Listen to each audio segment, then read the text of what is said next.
Бейиш оту деген ушул жерде китеп бар, өзү ааламдан берилген. Бейиш оту жана тозок отуна күйөсүң деп калат го мусулмандар. Тозок оту бул пендечилик жашоо. Бүгүнкү күнгө чейин күйүп келди адам. Көрдө тозок эмес. Могу азап жашоо өзү тозок. Кайгыруу, өзүн тааныбастык, ааламдан келгенин билбей, эмнеге жаралганын билбей. Мисалы мен нурдан жаралсам, мен ошого жоопкермин, эмнегеден жаралсам ошого жоопкермин.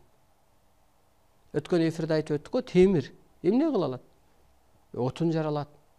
Темир баш кесе алат.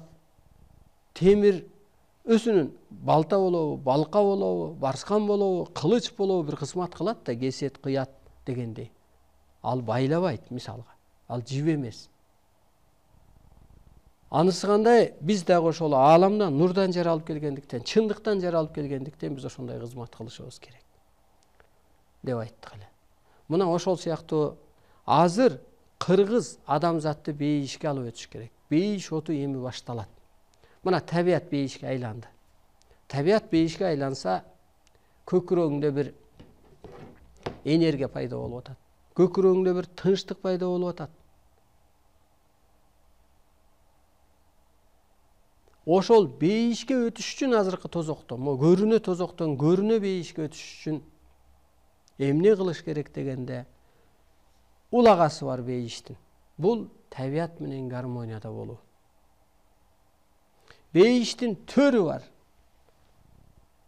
Бул Кыргыз өлкөсүнүн ушу жаңыча түшүнүк менен, жаңы идеология, жаңы философия, ааламдык идеология менен Кыргыз өлкөсүнүн түптөлүшү.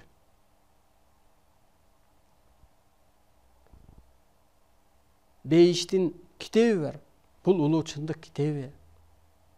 Мына ошентип бейишке өтүш үчүн эң биринчи көзгө көрүнгөн табият менен гармонияда болушубуз керек экен деп өткөндө сабак өткөнбүз. Азыр биз ошол жөнүндө улайлы, анан башка темага өтөлү.